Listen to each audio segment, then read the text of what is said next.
Chapter 24. Wilks sat in what passed for a rec room on this tub, staring at the view of the MacArthur provided by the nose cam he'd managed to program to track Spears's vessel. The other ship was maybe half a click ahead and slightly offset, relative to their ship. They could have been directly astern of the Mac, given that G drives didn't spew dangerous flux, but the maneuver was an old one, adopted when such things had still been a problem. Against the backdrop of blackness and pinpoints of unblinking stars, the other ship appeared frozen. There was no sense of movement. Spears's ship just seemed to hang there. Even the drone of their own engines was merely background sound, like being inside some big factory that throbbed, but certainly wasn't going anywhere. As in all military ships designed to be sailed or flown by men, the Jackson had certain supplies carefully stored away. Ship's rations weren't ever going to top anybody's culinary lists, but you could survive eating them. There was enough food stashed to keep Wilks and Billie alive and even healthy for years. All the proper vitamins and minerals carefully included. That was assuming they stayed in normal space, droning along under the gravity drives. Billie didn't talk much these days, but Wilks understood that. She was grieving, and the way he saw it, rightly so. He'd tried to warn her, back when he'd first seen it coming, but she hadn't listened. It didn't make him feel smug to think that he'd told her so. That was the problem with being older, and maybe a little wiser in the ways of the galaxy. You thought you had something to offer. Only thing was, almost nobody ever wanted to hear it. Billie was a kid. He was old enough to be her father. Not that he'd ever thought of himself as the fatherly type, but he had seen the grief between her and Bueller coming a long way off.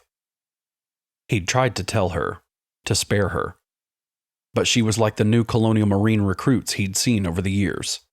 Fresh, convinced that nobody had ever done anything except them, reinventing the wheel for themselves. They seldom said it, but Wilks had learned to hear it in their unspoken thoughts. Old fart like you? What can you know, Gramps? You were never young, or if you were, it was so long ago you've forgotten what it was like. Save your breath, old man. You'll need it to totter off to your grave. Fucking kids. They were right about one thing. It was hard to remember when he'd been that stupid. He could recall it, but it made him want to shake his head. If he got stuck in a lift with the topectomy he'd been at 19, he probably would throttle the self-righteous little bastard after 5 minutes. 3 minutes. Wilks? Huh? What are we going to do? He shrugged. He could have taken her question to mean a whole bunch of things, but he knew what she meant. What are we going to do about Spears? The man was long past sanity. He'd left his troops to die, had killed many of them himself, and was now on a fool's errand that would certainly be the end of them all. Wilks? Right now, nothing.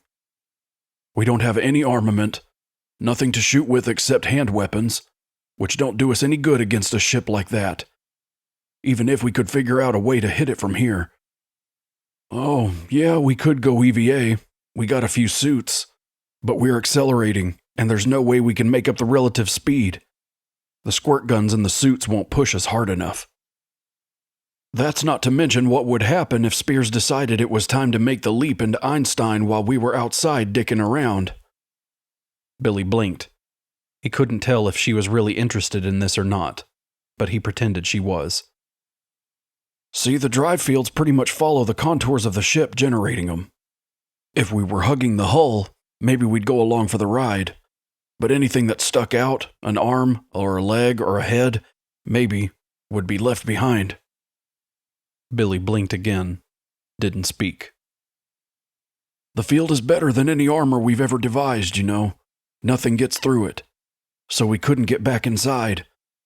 So even if we didn't get razored in half, there we'd be, outside the ship for however long we were in the warp. Months, a year, maybe longer. Maybe that wouldn't be so bad, Billie said. Maybe, if you don't mind running out of oxy and choking to death on your own CO2.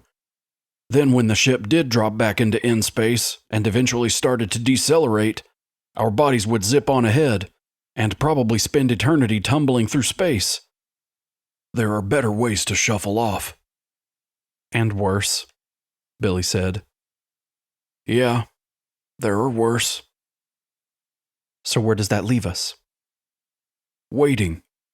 We can wreck this ship. Spears doesn't want that. Not with his little army of monsters on board. Maybe we can threaten him. Tear out the computers. Get control somehow. Ram the son of a bitch. Or maybe once we come out of the warp and start to slow down, we get a chance at something." "Such as?" "Hell, I don't know, Billy. I don't have all the answers. You got here at the same time I did. Maybe if you weren't feeling so fucking sorry for yourself, you might come up with something." She stared at him. "You knew Mitch was an android. Before I ever met him, you knew. You didn't tell me." Wilks glared back at her. "Yeah, and I tried to tell you to stay away from him, didn't I? You weren't having any of it. You can't blame this on me, kid. I did everything but lock you in your quarters to keep you away from Bueller. It never occurred to you I might know what the hell I was talking about, did it? Old Kim head 20-year grunt. What the fuck could I know about anything, right?" Billie looked down, said, "You're right. It wasn't your fault. I'm sorry." He felt his anger evaporate. Jesus. Big tough Marine, beating up on the little girl. "It's okay. I'm sorry too." That was all either of them had to say for the moment. Before they could pick up the thread of conversation again, the ship's warning buzzers sounded.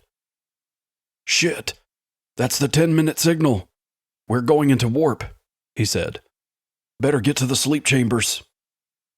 "What's the hurry?" "Warp space does ugly things to your mind if you stay awake. I did half an hour once, part of a test group. It makes your worst nightmares seem tame." She shuddered, and he knew how she felt. They had both dreamed about the aliens too many times, and those visions were horrible enough. They hurried toward the sleep chambers.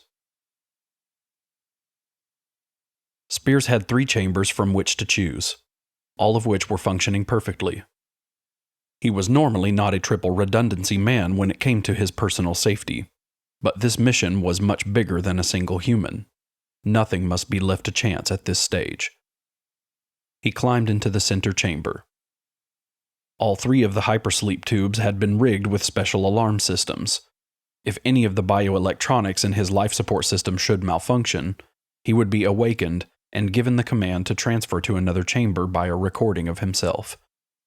Even if he were half asleep, he would understand the order well enough to make the change. Not that he thought any such malfunction would happen, but if it did, he was prepared. In due course, he would arrive in the vicinity of Earth. In due course, he would choose the spot where the retaking of Terra would begin.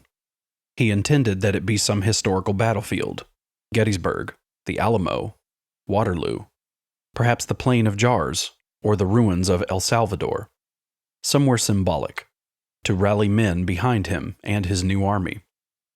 He had considered a new place, somewhere untouched before by the mighty engines of war. But no. Standing on the shoulders of some historical giant would only add to his own stature.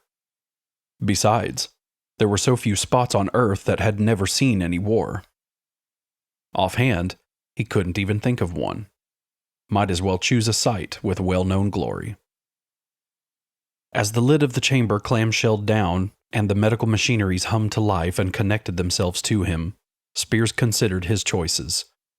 Iwo Jima, Hiroshima, Normandy, Cape Town, Bunker Hill, the Rio de Morte, Pearl Harbor, the Golan Heights, Baghdad, the 38th parallel, Sparta, Rome. So many places from which to select. What a wonderful thing war was.